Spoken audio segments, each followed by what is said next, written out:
ಎಲ್ಲ ನನ್ನ ಪ್ರೀತಿಯ ವೀಕ್ಷಕರಿಗೆ ನಿಮ್ಮ ರಘುರಾಮ್ ಮಾಡುವ ಆತ್ಮೀಯ ನಮಸ್ಕಾರಗಳು. ಮತ್ತೆ ನಿಮ್ಮ ರಘುರಾಮ್ ಬಂದಾಯಿತು. ಈ ಸಿನಿಮಾ ಸರಸ್ವತಿಯಲ್ಲಿ ನಮ್ಮ ಶೋಭರಾಜ್ ಸರ್ ಅವರ ಕಥೆಯನ್ನು ಮುಂದುವರ್ಸೋಕ್ಕೆ ಶುರು ಮಾಡಾಯಿತು.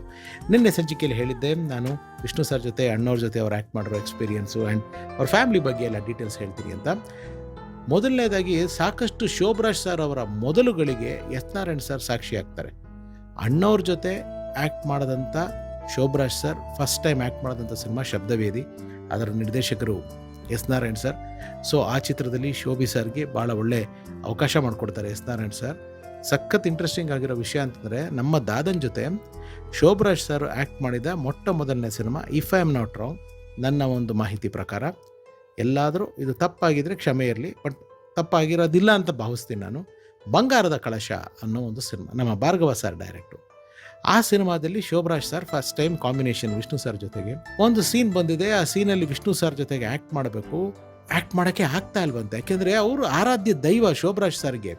ವಿಷ್ಣು ಸರ್ ಅಂದರೆ ಪಂಚಪ್ರಾಣ. ಅವ್ರ ಸಿನಿಮಾ ಬ್ಲ್ಯಾಕ್ ಅಲ್ಲಿ ಕೊಟ್ಟು ಟಿಕೆಟ್ ಥಿಯೇಟ್ರ್ಗಳಲ್ಲಿ ನೋಡಿದ್ರು ಅವ್ರ ಮುಂದೆ ನಾನು ಹೆಂಗೆ ಆ್ಯಕ್ಟ್ ಮಾಡಲಿ ಅಂತ ನರ್ವಸ್ ಆಗಿದ್ದಾರೆ. ಅವ್ರು ನರ್ವಸ್ ಆಗಿರೋದನ್ನು ವಿಷ್ಣು ಸರ್ ಗಮನಿಸಿ, ಶೋಭರಾಜ್ ಟೆನ್ಷನ್ ಆಗಬೇಡಿ, ನೀವು ಆ್ಯಕ್ಟ್ ಮಾಡಬೇಕಾದ್ರೆ ನನ್ನ ಕಣ್ಣನ್ನು ನೋಡ್ಬೇಡಿ. ಶೋಭರಾಜ್ ಅವ್ರು ಹೇಳ್ತಾರೆ, ಆ ವಿಷ್ಣು ಸರ್ ಕಣ್ಣಲ್ಲಿ ಒಂದು ಫೈರ್ ಇತ್ತು, ಅಣ್ಣವ್ರ ಕಣ್ಣಲ್ಲೂ ಅದೇ ಫೈರ್ ಇತ್ತು. ಅವ್ರನ್ನ ಕಣ್ಣಲ್ಲಿ ಕಣ್ಣಿಟ್ಟು ನಾವು ನೋಡೋಕ್ಕಾಗ್ತಿರ್ಲಿಲ್ಲ, ಅಣ್ಣವ್ರನ್ನಾಗಲಿ ವಿಷ್ಣು ಸರ್ನಾಗಲಿ. ವಿಷ್ಣು ಸರ್ ಜೊತೆ ಇದು ಆ್ಯಕ್ಟ್ ಮಾಡಬೇಕಾದ್ರೆ ನನಗೆ ತುಂಬ ನರ್ವಸ್ ಆಗ್ಬಿಟ್ಟೆ. ಅವಾಗ ಪಾಪ ವಿಷ್ಣು ಸರ್ನೇ ಡೈರೆಕ್ಟ್ ಲುಕ್ ಕೊಡದೆ ಸೈಡಿಗೆ ಲುಕ್ ಕೊಟ್ಟು ಈ ಥರ ಎಲ್ಲ ಮಾಡಿ ಕೋಆಪ್ರೇಟ್ ಮಾಡಿ ಬೆಳೆಸಿದ್ರು ಅಂತ. ಅಲ್ಲಿಂದ ಸಾಕಷ್ಟು ಚಿತ್ರಗಳು, ಸಿಂಹಾದ್ರಿಯ ಸಿಂಹ, ವೀರಪ್ಪ ನಾಯಕ, ಲೆಕ್ಕವೇ ಇಲ್ಲ. ಅದರಲ್ಲೂ ಎಸ್ ನಾರಾಯಣ್ ಸರ್ ಪಿಕ್ಚರ್ಗಳಲ್ಲಿ ಶೋಭರಾಜ್ ಸರ್ ಇದ್ದೇ ಇದ್ದರು. ಹಾಗೆ ಸಾಕಷ್ಟು ವಿಷ್ಣು ಸರ್ ಅವರ ಚಿತ್ರಗಳಲ್ಲೂ ಕೂಡ ಶೋಭರಾಜ್ ಸರ್ ಒಂದು ರೆಗ್ಯುಲರ್ ಆಗಿ ಕಾಣಿಸ್ಕೊಳ್ಳೋರು.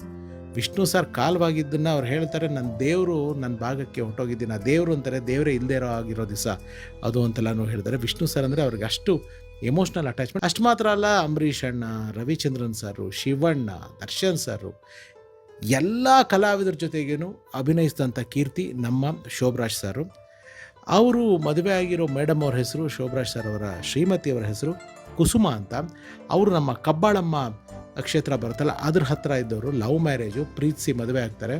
ಶೋಭರಾಜ್ ಅವ್ರಿಗೆ ಎಷ್ಟು ಮಾನವೀಯತೆ ಇದೆ ಅಂತಂದರೆ, ಇವತ್ತಿಗೂ ಕೂಡ ಅವರು ಬಲಗೈಯಲ್ಲಿ ಮಾಡಿದ್ದು ಎಡಗೈ ಗೊತ್ತಾಗಲ್ಲ. ಸಾಕಷ್ಟು ದಾನ ಧರ್ಮಗಳನ್ನ ಮಾಡ್ತಾರೆ.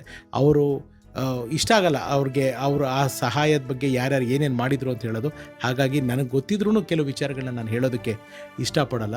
ತುಂಬ ಜನಕ್ಕೆ ಅವರು ಸಹಾಯ ಮಾಡಿದ್ದಾರೆ, ವಿದ್ಯೆಗೆ ಸಹಾಯ ಮಾಡಿದ್ದಾರೆ, ಊಟಕ್ಕೆ ಸಹಾಯ ಮಾಡ್ತಾ ಇದ್ದಾರೆ. ಹೀಗೆ ನಿರಂತರವಾಗಿ ಮಾಡ್ಕೊಂಬರ್ತಾರೆ. ಪರದೆ ಮೇಲೆ ಅವರು ಏನೇ ಟಫ್ ವಿಲನ್ನಾಗಿ ಕಾಣಿಸಿದ್ರು, ನಿಜ ಬದುಕಿನಲ್ಲಿ ಆತ ತುಂಬ ಸೌಮ್ಯ ಸ್ವಭಾವದ ಸಜ್ಜನ, ತುಂಬ ಮೃದು, ಎಲ್ಲರನ್ನೂ ಪ್ರೀತಿಯಿಂದ ಬನ್ನಿ ಅಣ್ಣ, ಹೋಗಿ ಅಣ್ಣ ಅಂತಲೇ ಮಾತಾಡ್ತಾರೆ. ಇನ್ನು ಅವರ ಕೆಲವು ಒಡನಾಟ, ನನ್ನ ನಿರ್ದೇಶನದ ಮಿಸ್ಸಿಂಗ್ ಬಾಯ್ ಸಿನಿಮಾದಲ್ಲೂ ಕೂಡ ನಾನು ಶೋಭರಾಜ್ ಸರ್ ಕೈನಲ್ಲಿ ಒಂದು ಪಾತ್ರ ಮಾಡಿಸ್ತೇವೆ. ಒಂದು ಪುಟ್ಟ ಪಾತ್ರ, ನಾಯಕನ ತಂದೆಯ ಪಾತ್ರ. ಎಲ್ಲರೂ ಶೋಭಿ ಸರ್ನ ವಿಲನ್ನಾಗಿ ಜನರಲಿ ಟ್ರೀಟ್ ಮಾಡಿದ್ರೆ, ನನಗೆ ಅವ್ರ ಒಳಗಡೆ ಇರೋ ಆ ಎಮೋಷನ್ಸ್ ಕಾಣಿಸ್ತು. ತುಂಬ ಅದ್ಭುತವಾಗಿ ಒಂದು ಎಮೋಷ್ನಲ್ ಪಾತ್ರ ಮಾಡಿದ್ರು ನನ್ನ ಸಿನಿಮಾದಲ್ಲಿ. ವಿಗ್ ಎಲ್ಲ ಚೇಂಜ್ ಮಾಡಿ ಭಾಳ ಅದ್ಭುತವಾಗಿ ಮಾಡಿದ್ರು. ಸೊ ಅಣ್ಣ, ನೀವು ಕೊಟ್ಟಿರೋ ಆ ಸಹಕಾರ, ಆ ಸಪೋರ್ಟು ನಾನು ಯಾವತ್ತೂ ಮರೆಯಲ್ಲ. ಇನ್ನು ಅವರ ಸಂದರ್ಶನದ ವಿಚಾರವಾಗಿ ನಾನು ಹೇಳಬೇಕು ಅಂತಂದರೆ, ಸಾಕಷ್ಟು ಪ್ರಯತ್ನ ಪಟ್ಟಿದ್ದೀನಿ. ನಾನು ಚಾನಲ್ ಪ್ರಾರಂಭ ಆದ ದಿನಗಳಿಂದ ಕೆಲವೊಂದೊಂದು ಪಾಪ ನಾನು ತಪ್ಪು ಅಂತ ಹೇಳಲ್ಲ, ಕೆಲವೊಬ್ರಿಗೆ ಏನು ಕೊಟ್ಟರೆ ಏನು ತಪ್ಪಾಗ್ಬಿಡುತ್ತೋ, ಏನು ರಾಂಗ್ ಥರದಲ್ಲಿ ಪ್ರೊಜೆಕ್ಟ್ ಮಾಡಿಬಿಡ್ತಾರೋ, ಶೋಭರಾಜ್ ಸರ್ ಅಂತ ಹೇಳ್ತಲ್ಲ, ಇನ್ನು ಜನರಲಿ ಕೆಲವು ಸೀನಿಯರ್ ಆರ್ಟಿಸ್ಟ್ಗಳಿಗೆ ಅದೊಂದು ಕೆಲವೊಂದೊಂದು ಯೂಟ್ಯೂಬರ್ಸ್ಗಳಿಗೆ ಮಾಡೋ ಒಂದು ತಮ್ನೇಲಿರ್ಬೋದು ಅಥವಾ ಆ ವ್ಯೂಸ್ನಾಗ ಏನು ಮಾಡೋ ಮಿಸ್ಟೇಕ್ಗಳಿಂದ ಇರ್ಬೋದು, ಇದೊಂದು ಬ್ಯಾಕ್ ಎಂಡಲ್ಲಿ ಭಯ ಇರುತ್ತೆ. ಬಟ್ ಶೋಭಣ್ಣಂಗೆ ಆ ಥರದ್ದು ಇಲ್ಲ ಅಂತ ನಾನು ಅನ್ಕೊತೀನಿ. ಯಾಕೆಂತಂದರೆ ನಾನು ವೈಯಕ್ತಿಕವಾಗಿ ಪರಿಚಯ ಇರೋದ್ರಿಂದ, ನನ್ನ ಉದಯ ಟಿ ವಿನಲ್ಲಿ ನಾನು ಕೆಲಸ ಮಾಡಿದಾಗಿರ್ಬೋದು, ಝೀ ಕನ್ನಡಲ್ಲಿರ್ಬೋದು, ಈ ಟಿ ವಿಲಿರ್ಬೋದು, ನನ್ನ ಕೇಬಲ್ ಸಿಟಿ ಕೇಬಲಲ್ಲಿರ್ಬೋದು, ನನಗೆ ಸಂದರ್ಶನ ಕೊಟ್ಟು ಕಾರ್ಯಕ್ರಮಗಳನ್ನ ಮಾಡೋದಕ್ಕೆ ಅವಕಾಶ ಮಾಡಿಕೊಟ್ಟು ಶೋಭರಾಜ್ ಸರ್. ಇವಾಗ ನನ್ನ ಯೂಟ್ಯೂಬ್ ಚಾನಲ್ಗೆ ನಾನು 3 ವರ್ಷದಿಂದ ಇದು ಮಾಡಿದೆ. ನಾನು ಅವ್ರದ್ದು ಪರ್ಸ್ನಲ್ ಆಡಿಯೋ ನೋಟ್ಸು ನನ್ನ ಹತ್ರ ಇದೆ. ಬಟ್ ಅವರು ಈ ಇಂಟರ್ವ್ಯೂಗೆ ಸಂಬಂಧಪಟ್ಟಾಗೆ ಕಳಿಸಿರೋ ಆಡಿಯೋ ನೋಟ್ಸ್ನ ನನಗೆ ಕಳಿಸಿರೋದು ನಾನು ಇಲ್ಲಿ ಹಾಕೋದು ಸರಿಗಿರಲ್ಲ. ಬಟ್ ಕೆಲವು ಮೆಸೇಜ್ಗಳು ನಾನು ಅವ್ರಿಗೆ ಏನು ಮಾಡಿರಿದೆ ಅದನ್ನು ತೋರಿಸ್ತೀನಿ. ಆ ಆಡಿಯೋ ನೋಟ್ ಹಾಗೇ ಇರಲಿ.